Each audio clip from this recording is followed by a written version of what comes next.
आगे सुनो, आगे वाला करा। चलो हम एक सवाल शुरू कर रहे हैं, जल्दी से देखें।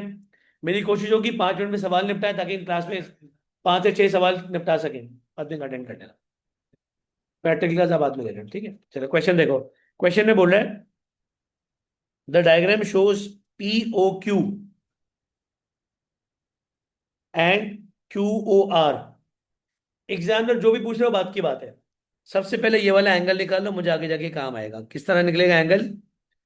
अगर मैं पूरे में से पाई में से माइनस कर दूं, ये वाला एंगल आ जाएगा। पाई -2.2 करता हूँ, ये वाला एंगल आ जाएगा। ठीक। हाँ, स्ट्रेट लाइन की वजह से। अब क्वेश्चन में बोला, show that the length of P Q. अब ये जो लेंथ ऑफ पी क्यू है, this is not part of A levels. मतलब ए लेवल्स का पार्ट तो है, लेकिन ये नई चीज नहीं है। नई चीज क्यों नहीं है? बिकॉज दो साइडें मालूम है, बीच में एंगल मालूम है, तो क्या लगेगा? Cosine law for side. Cosine law लगेगा। लेकिन बच्चों को कोसाइन लॉ मुश्किल लगता है। हमारे पास ऑल्टरनेट तरीका है, वो क्या है? हम बीच में वर्टिकल लाइन बनाएंगे।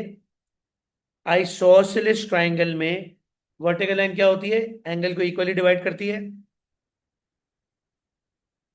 राइट। एंगल के सामने क्या आता है? Opposite hypotenuse. हो गया।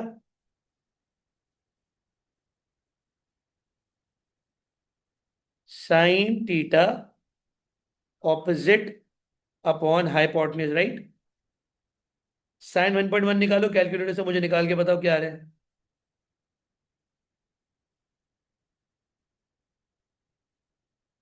बताओ पी एक्स क्या है? पी एक्स आ रहा है 17.8। पी एक्स तो नहीं निकालना था, मुझे क्या निकालना था? पी पी क्यू निकालना था। अभी तुम गलत बता रहे, 17.8 नहीं आ रहा। बताओ पी एक्स क्या आ रहा है? पी एक्स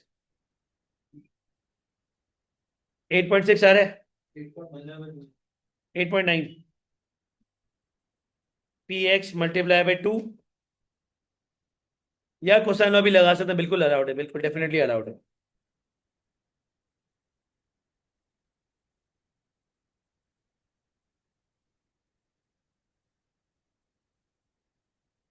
हमें ये निकालना था, पी क्यू। पहला पार्ट सही, जैसे मैंने पहले बताया। ये पी क्यू वाला पार्ट है, 2 मार्क का है, मुफ्ते के मार्क्स है। ये technically A levels and advance वाला सवाल नहीं है, ये कहां से? ओ लेवल वाला लॉजिक। लॉजिक ओ लेवल्स वाला है। सही है। चले अब असल काम पे आते हैं। अब असल हमारा काम शुरू हो गया है। सवाल में बोल रहा है, find parameter of shaded region. Parameter of shaded region क्या हो जाएगा? O R. O R plus R Q plus Q O. जब मैं तीनों को ऐड करूंगा तो पैरामीटर बनेगा, राइट। जब मैं तीनों को बारी बारी के ऐड करूंगा पैरामीटर बनेगा। अब ओ आर आपको ऑलरेडी मालूम है, बताए कैसे? 17.8 -10 7.8। तो ये कि पी और पी आर कैसे एक दूसरे की ओर? P R, because P R Q is a sector, सवाल में लिखा हुआ है। सही है। P R Q is a sector. Clear हो गया। आगे आते हैं। जो बोले ना, Q R is R can R, देखो Q R is R of circle with centre P, इसका मदर सेक्टर हो गया। ठीक है, आगे जाते हैं। अब आपको आर्क लेंथ निकालनी है। आर्क लेंथ निकालने के लिए रेडियस तो है, एंगल मिसिंग है, राइट। एंगल निकाल सकते हो। कैसे? P plus Q plus O equal to पाई।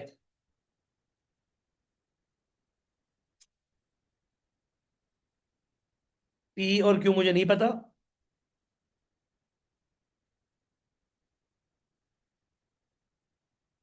हम सर हमने जो ट्रायंगल यूज किया ना उसी को यूज कर लें। कर सकते हैं, बिल्कुल अलाउड है। डबल पीलर निकालने के लिए यार देखो, मैं तो सिखा रहा हूं, तो मैं हर दफा मल्टीपल तरीके से कर रहा हूँ, मैं फिक्स नहीं कर रहा कोई मेथड। अलाउड है, अलाउड है। ट्रिग्नोमेट्री भी लगा सकते हो, दोनों अलाउड है।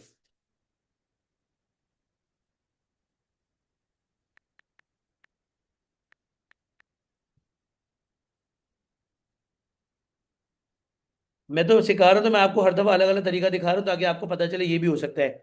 लेकिन जाहिर बात है जब आप खुद कर रहे हो तो आपका अपना दिमाग चल रहा है तो आपकी प्रैक्टिस स्ट्रांग होनी चाहिए, भाई मैं इस तरह कर सकता हूँ, इस तरीके से मेरा गलत आंसर नहीं आएगा, बस बाकी कोई मसला थोड़ी है। This angle is 0.471।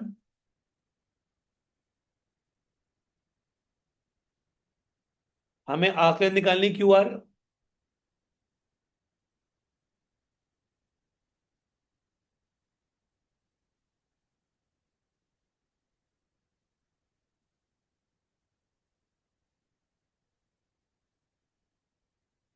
रेडियस मेरे पास कितना था, रेडियस वॉज 17.8।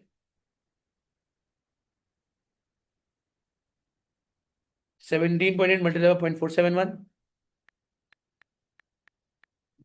8.3,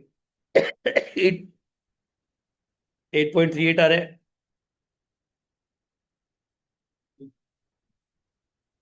अब एक दफा डायग्राम में वापसी जाते ताकि गलती ना हो जाए हमारे से। हमने 8.38 ये निकाल लिया और ये पार्ट ऑलरेडी 10 था। अब बच्चों समझाने की जरूरत है। पैरामीटर 7.8 प्लस 8.338 प्लस 10 क्लियर हो गया है, तो पैरामीटर क्या हो जाएगा? पैरामीटर हो जाएगा 7.8 प्लस 8.338 प्लस 10। इसका मुझे प्लीज बताना टोटल क्या आ रहा है? 26 पॉइंट। ठीक है, पैरामीटर ऑफ द शेप कितना आ रहा है मेरे पास?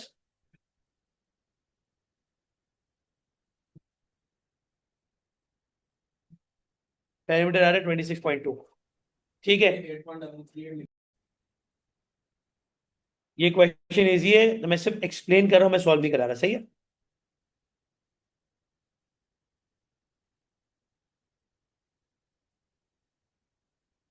अब देखो क्या क्या रूल लगेंगी, क्या क्या चीजें लगेंगी।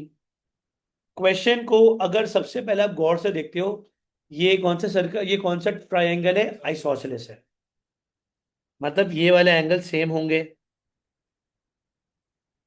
आइसोसेलेस में एक और खास बात क्या है कि बीच की लाइन वर्टिकल लाइन बनती है, और वर्टिकल लाइन क्या बनाती है? राइट एंगल ट्रायंगल बनाती है। सिमेट्रिकल लाइन भी बोल सकते हो, ठीक है।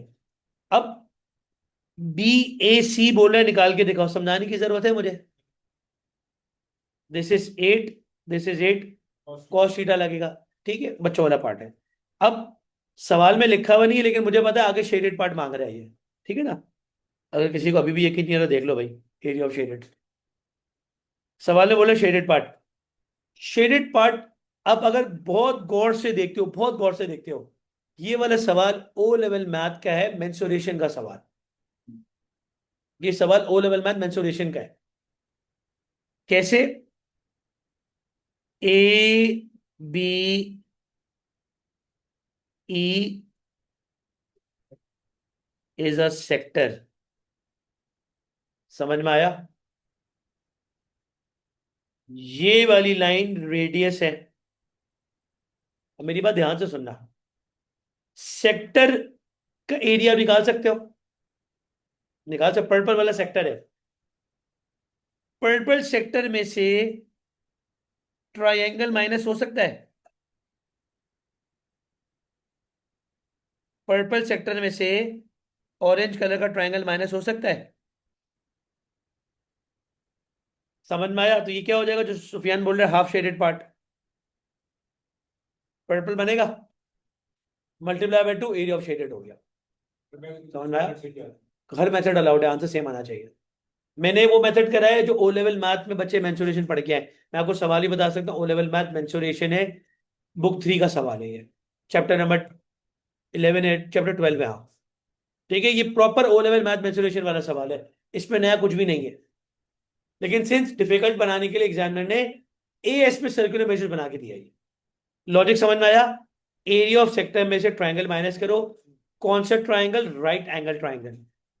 राइट एंगल ट्राइंगल माइनस करोगे ऑटोमेटिकली शेडेड पार्ट आ जाएगा, और शेडेड पार्ट आधा आया है, multiply by 2 full shaded part आ जाएगा। क्लियर हो गया यहां तक? किसी को पूछना तो नहीं है क्योंकि मैं सॉल्व नहीं करा रहा, ये आपको होमवर्क का पार्ट है। क्लियर हो गया? चलो नया क्वेश्चन निकाल रहा हूं मैं। चलो अब इसके एक्सप्लेनेशन सुने। क्वेश्चन में बोल रहा है the circular arc B C, the circular arc B C, इसका मतलब क्या हुआ? सर्कुलर आर्क बी सी का मतलब हुआ, अगर ये सर्कुलर आर्क है, दिस मीन्स ये एक ब्लू कलर का सेक्टर है। A B C is a sector. इतनी इंफॉर्मेशन काफी है। आगे, the circular arc B C show that angle C B D. अगर आप थोड़ा सा ध्यान दो, ये आपका ओ लेवल वाला ही सवाल बनता है। कैसे? आइसोसेलेस की वजह से ये दोनों एंगल सेम होंगे। Theta plus 2/7 pi is equals to pi.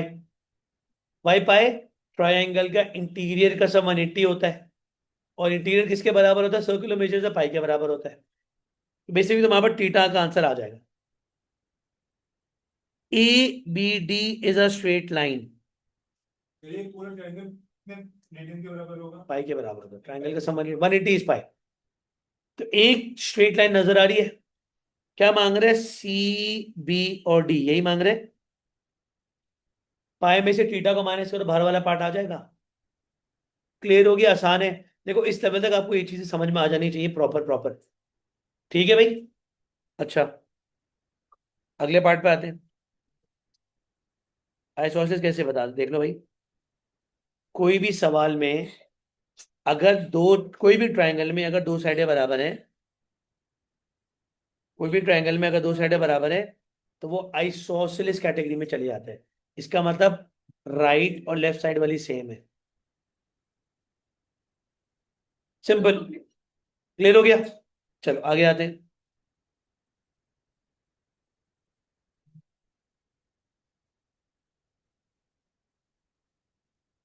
Find the parameter of shaded region. Parameter of shaded region क्या होगा? ध्यान से देखो भाई, यहां से लेके यहां तक समझाने की जरूरत है? बिल्कुल भी नहीं। राइट? क्लियर हो गया? रेडियस है ना दोनों। ये वाला एंगल तुम ऑलरेडी निकाल चुके हो।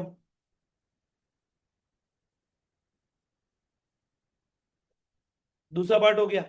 अब पैरामीटर में ये कर्व नजर आ रहा है आप लोगों को? Arc length. पैरामीटर का दूसरा पार्ट हो गया। तीसरा पार्ट, याद है शुरू में मैंने बोल दिया था, ए बी सी एक सेक्टर है जिसका एंगल मुझे मालूम है। तो ये वाली आर्क लेंथ भी तो निकल सकती है। तीनों कर्व्स और तीनों लाइन को आप आपस में ऐड कर लो। B C plus D C plus D B. जहन में बैठ गया? ये आसान है, तभी हम वर्किंग वगैरह नहीं करें, या आप होमवर्क में करोगे, लेकिन मैंने मेन समझा दिया पूरा। ठीक है जी? एक और सवाल निकालते हैं। क्वेश्चन में बोल रहा है calculate the length of D C. हमें डी से लेके सी की लेंथ निकालनी है। अच्छा भैया, छोटा मोटा टेक्निकल सी बात है। मैं ये इमेजिनरी लाइन बना सकता हूँ? फर्क तो नहीं पड़ेगा। ठीक है। अच्छा, ये लाइन ऑलरेडी बनी हुई है पहले से। ये भी बनी हुई है लाइन। इसको अगर मैं एंगल बना सकता हूँ, tan theta is equal to 6/6। Check करो, शायद पाई/4 बनेगा ये। बन रहा है? एंगल आ गया। ये लेकिन मांग थोड़ी रही है, मांग तो कुछ और है। मांग क्या रहे? ये कर्व मांग रहे हैं, मतलब ये आर्क लेंथ। अब B C D is a sector. Arc length सिखाने की जरूरत अब है? नहीं, एक छोटी बात सिखाने की जरूरत, वो क्या? पहला बी सी कैलकुलेट करो। बी सी निकाल सकते हो?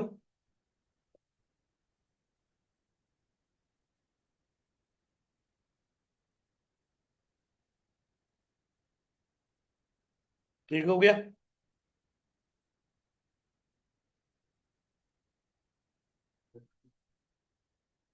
√72 हो गया। दिस इज और रेडियस। अब आकलन समझाने की जरूरत तो नहीं पड़ेगी।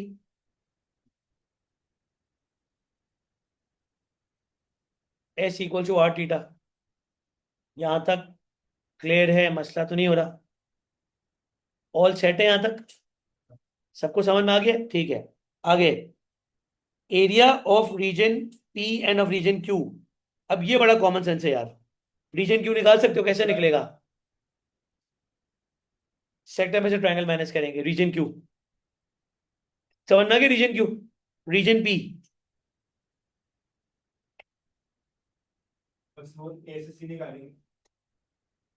ये पूरा एक क्वार्टर सर्कल है। क्वार्टर सर्कल की एरिया में से क्यू माइनस करो, पी आ जाएगा। समझ में आया? क्यू तो निकाल चुके हो ना पहले। क्वार्टर सर्कल में से क्यू माइनस करेंगे, पी आ जाएगा। दोनों अलग अलग एरियाज आ गए, तो region of P divide by region of Q. ठीक है। चले अगला सवाल करते हैं, ये होमवर्क में करेंगे आप लोग। Show that angle A B P is 0.6435 radian. A, B और पी। नजर आया? ये इमेजिनरी सेक्टर बनाया है इसने।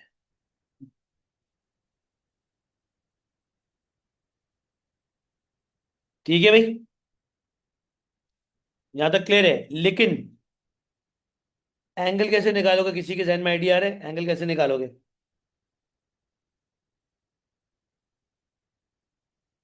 ए square equal to B square. Sine theta कैसे?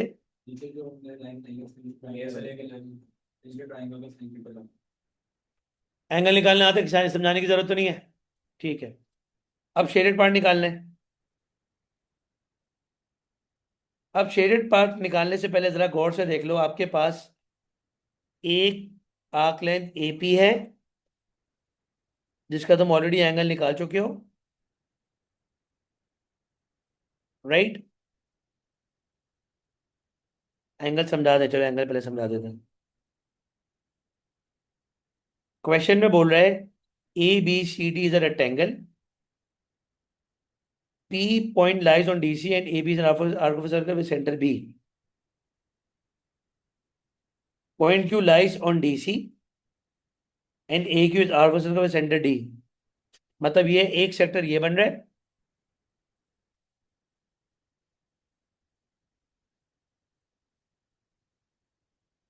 एक सेक्टर ये बन रहा है।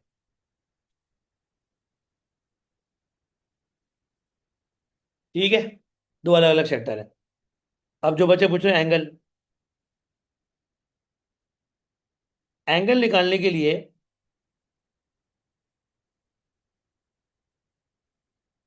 मुझे यूं लाइन बनानी पड़ेगी, ऐसे ही है।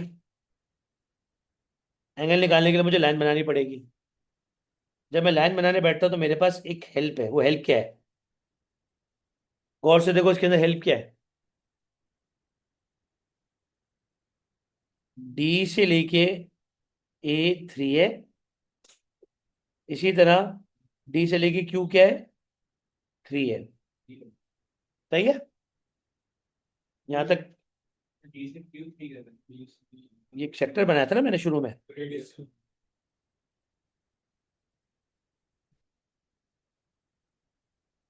ठीक है। अब एंगल वाला पार्ट जहन में आया कुछ, शायद कर लो।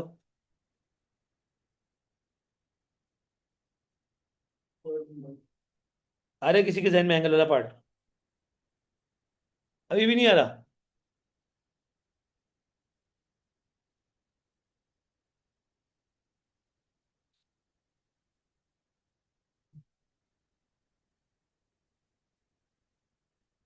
आ रहे समझ में? कोशिश तो करो, दिमाग तो लगाओ।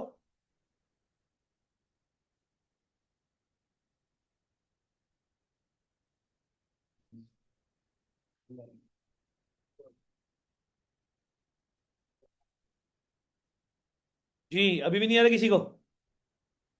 एक मार्क का यार, दाग का खौफ कर रहे हो, शर्म करो तुम लोग। सोचो। देखो, ये 5 है, दिस एंगल इज थीटा,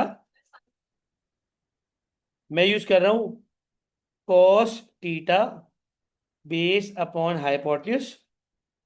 ठीक है, थीटा आ गया, पूरा एंगल कितना है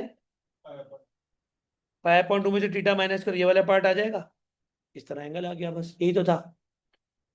जरूरी थोड़ी हर दफा मुश्किल ही सोचना होता है थोड़ा, तभी मैंने 2 दफा सेक्टर भी बनाया, दिमाग में बैठा। जी सुफियान, क्लियर हो गया? यार मार्केट स्कीम में साइन इनवर्सेस का अंदर ये थोड़ी है कि मार्केट स्कीम हमें बोल रही है कि मेरा तरीका गलत है, अपने पे भरोसा होना चाहिए।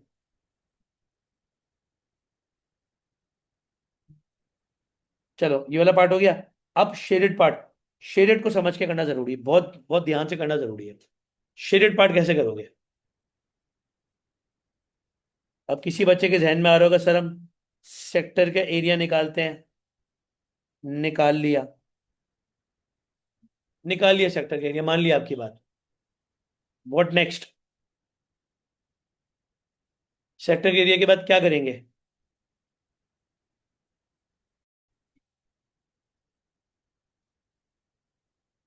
सबसे पहले पार्ट में बोल रहे हैं the parameter of the shaded region in terms of R and theta, this is called arc length.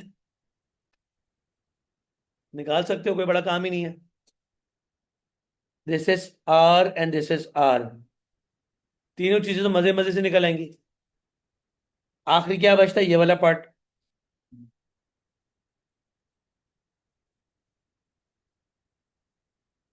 Blue line कैसे निकालोगे? दो साइडें मालूम है, बीच में एंगल मालूम है, cosine low.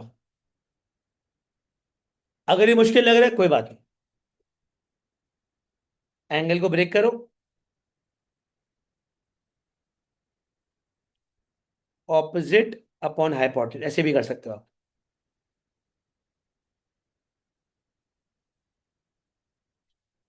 Sign theta opposite upon hypotenuse multiply by 2 करो,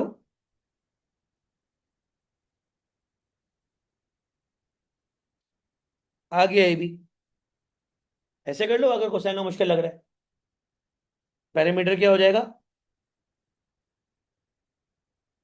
2r साइन थीटा प्लस आकलन।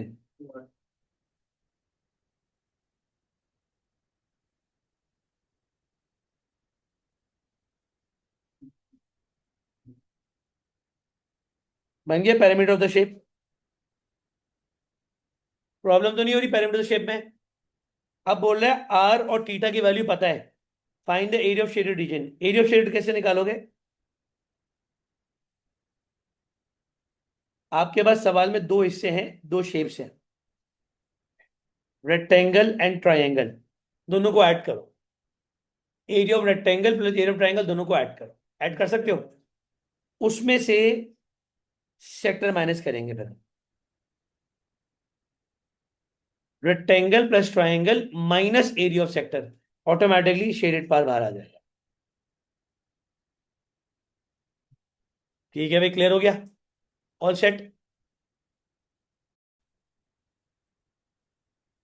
ओ A X B is a sector, dotted line बनी हुई नजर आ रही है।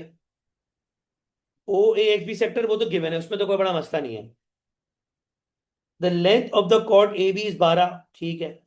The line O X passes through M, कोई मसला नहीं, M is a midpoint of B, तो भी मसला नहीं है। O X is perpendicular to A B, सारी ऑब्वियस बात है, तो एहसान नहीं कर रही है। That shaded region is bounded by the chord A B and by arc of a circle with centre x, इसका मतलब ये एक और सेक्टर है।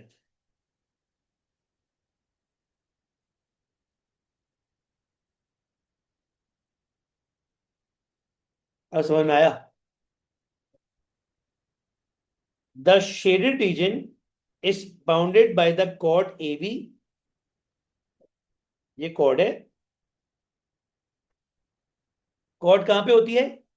एक कोने से दूसरे कोने तक, ठीक है। And by the arc of a circle with centre x, एक सर्कल है, उसका सेंटर एक्स है और ये जो कर्व बनाया मैंने, ये एक और इमेजिनरी सेक्टर है। अब जाके सवाल होगा। ये तो मजा है। अब आप करोगे क्या? सबसे पहले, सबसे पहले आप ये वाला एंगल निकालोगे।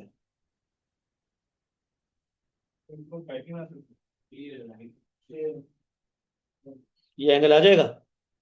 कैसे निकलेगा? ये 90 डिग्री है, ऑपोजिट और हाइपोटेन्यूज। एंगल आ जाएगा ये वाला। मल्टीप्लाई बाय 2 करेंगे, पूरा एंगल आ गया। अब दो शेप बनते हुए नजर आ रहे हैं। एक सेक्टर है, उसके अंदर ट्राइंगल है। सेक्टर में से व्हाइट कलर का ट्राइंगल माइनस करोगे तो जाके शेडेड पार्ट। ध्यान से सुनो भाई। मैंने एक इमेजिनरी लाइन बनाई, ये राइट एंगल ट्राइंगल है, क्योंकि सेक्टर के बाद से टच होते हुए जा रहे हैं ना, टेंजेंट। ये एंगल है, ऑपोजिट और हाइपोटेन्यूज। ठीक है, एंगल आ जाएगा। मल्टीप्लाई बाय 2 करो, पूरा एंगल आ गया। अब बन गया sector. Area of sector minus area of triangle. जी, यहां तक जाके हमारा काम होगा खत्म।